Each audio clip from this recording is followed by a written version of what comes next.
السلام علیکم ورحمۃ اللہ وبرکاتہ۔ معزز ناظرین، میں آپ سب کو دانیہ لسن پروڈکشن پر خوش آمدید کہتا ہوں۔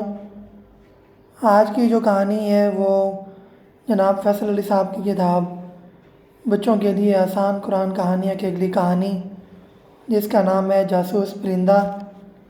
تو آئیے بڑھتے ہیں ہم کہانی کی طرف۔ دن کا تیسرا پہر گزر چکا تھا۔ نیلو ہدہد اپنے پرانے گھر میں بوریت کے عالم میں پڑا ہوا تھا۔ اس کا منہ غصے کی وجہ سے پھولا ہوا تھا، آنکھوں سے ناراضی صاف جھلک رہی تھی۔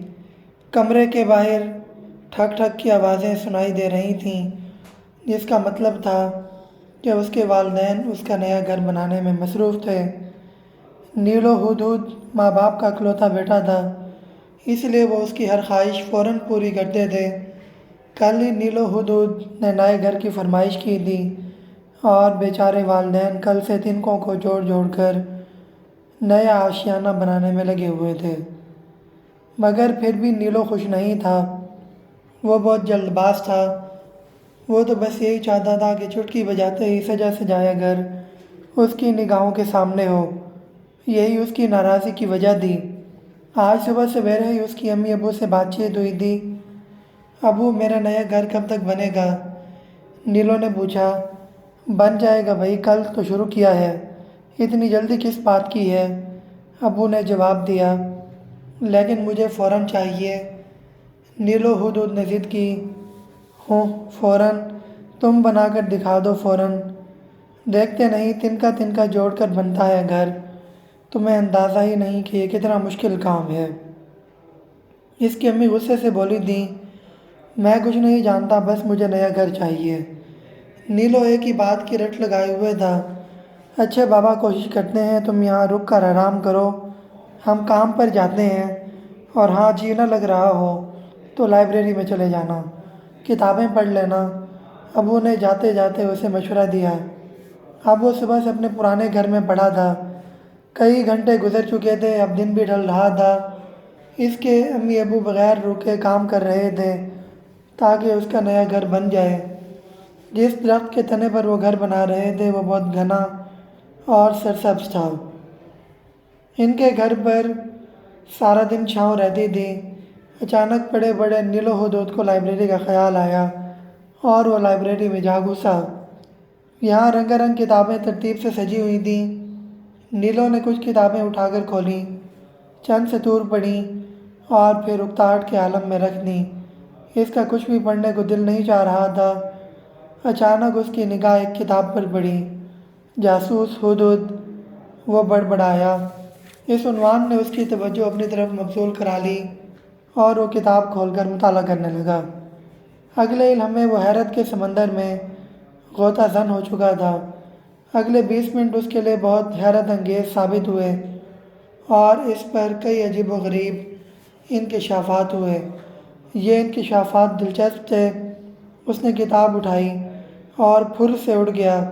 اب وہ سیدھا اپنے دوستوں کے پاس اڑا جا رہا تھا تاکہ انہیں جاسوس ہدہد کی کہانی سنا سکے۔ پیپل کی چھاؤں تلے ایک ٹہنی پر نیلو ہدہد اپنے دوست ٹیٹو طوطے اور کام کبوتر کے ساتھ محفل جمائے بیٹھا تھا۔ نیلو ہدہد یہاں اپنے دوستوں کو جاسوس ہدہد کی کہانی سنانے کے لیے آیا تھا۔ ایسے میں اچانک بہت سارے پرندوں کی چہچہاٹ سنائی دی۔ انہوں نے دیکھا تو بلبل، مینا، چڑیا، لال کوا اور دیگر پرندے شور مچاتے ہوئے ان کی طرف اڑے آ رہے تھے۔ نیلو ہدہد حیران تھا کہ یہ سب یہاں کیسے پہنچ گئے۔ اتنے میں سب پرندے وہاں آ پہنچے اور ساتھ ہی سلام کی آوازیں گونجیں۔ وعلیکم السلام، انہوں نے جواب دیا۔ اس سے پہلے کہ نیلو ہدہد کچھ پوچھتا، مینا بول پڑی، دوستو ہم پہنچ گئے، ہمیں کام کبوتر کا پیغام ملا اور بھاگے بھاگے ہم یہاں آئے تاکہ تمہاری حیرت انگیز کہانی سن سکیں۔ او اچھا، تو یہ اس کا کارنامہ ہے۔ نیلو نے کام کبوتر کی طرف دیکھا جو خاموشی سے مسکرائے جا رہا تھا۔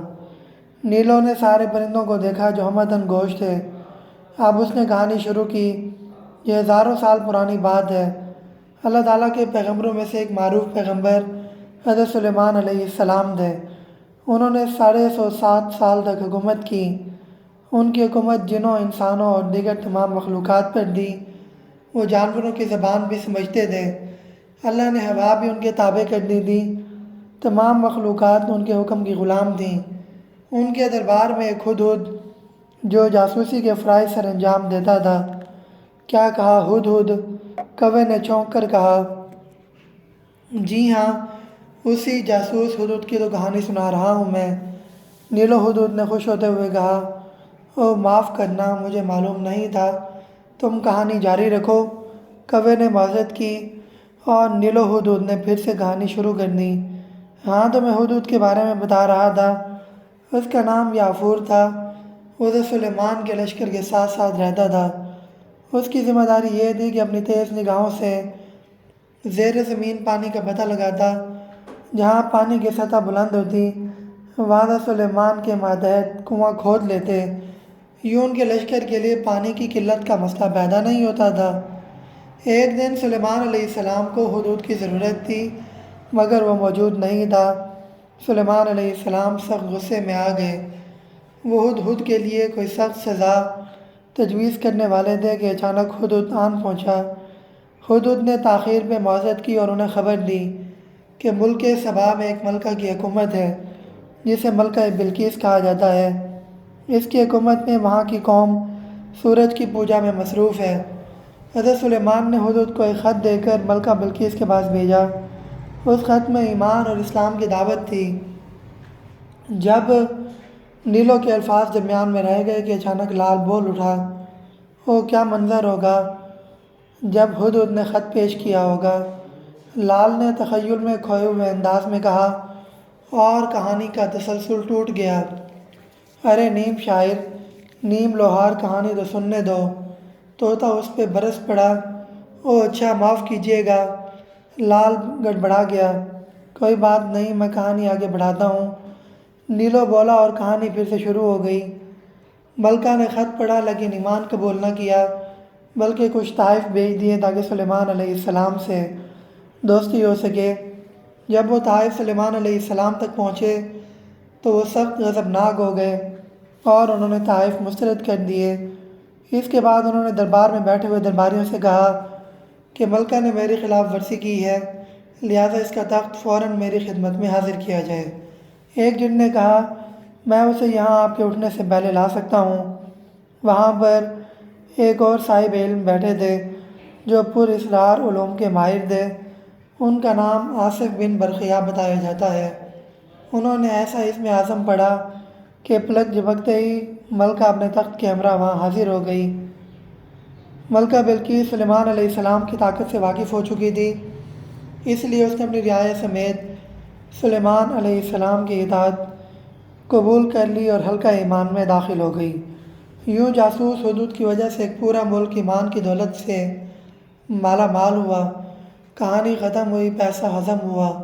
ہدہد نے چہک کر اعلان کیا، واہ بھئی واہ، مزیدار کہانی تھی۔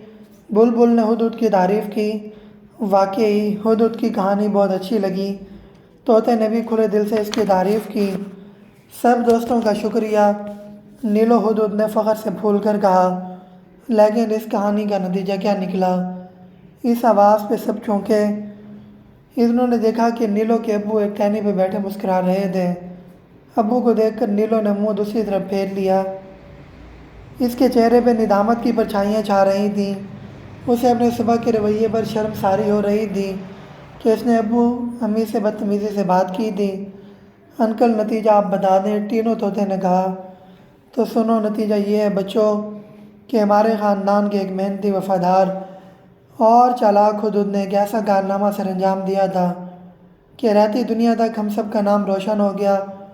اب ہم خود کو ہدہد کہلوانے میں بھی فخر محسوس کرتے ہیں، لیکن ہمیں بھی تو کوئی نمایاں کام کرنا چاہیے، ہمیں بھی کوئی عظیم کارنامہ سر انجام دینا چاہیے، اور یہ سب محنت سے ہوگا، اس لیے ہمیں بھی محنت کو شعار بنانا چاہیے۔ نیلو کے ابو نے کہا اور سبھی پرندوں نے بلند آواز سے ان کی تائید کی۔ اس میں خاص بات یہ تھی کہ نیلو ہدہد کی آواز سب سے نمایاں تھی۔ یہ دیکھ کر اس کے ابو کا دل خوشی سے باغ باغ ہو گیا۔ انکل، اب ہم گھر چلتے ہیں، کام کبوتر نے اجازت چاہی۔ نہیں ابھی نہیں، پہلے اپنے دوست نیلو کا گھر تو دیکھ لو جو نیا بنا ہے۔ ابو نے کہا تو نیلو اچھل پڑا، پھر وہ اور دیگر پرندے پھر سے اڑ گئے۔ یہ اڑان بڑھتے ہی نیلو نے خود سے ایک عہد کیا تھا کہ وہ آئندہ قاہری اور سستی سے کام نہیں لے گا اور اپنے کام خود کرے گا۔ یہ عزم کرتے ہی اسے اپنے پروں میں پہلے سے زیادہ طاقت محسوس ہوئی اور وہ مزید تیزی سے اڑنے لگا۔ تو پیارے بچوں، آج کی کہانی ختم ہوئی۔ آپ کو کہانی کیسے لگی کمنٹ باکس میں ضرور بتائیے گا۔ کل ملتے ہیں ایک نئی کہانی کے ساتھ، تب تک کے لیے اجازت دیجیے۔ اللہ حافظ۔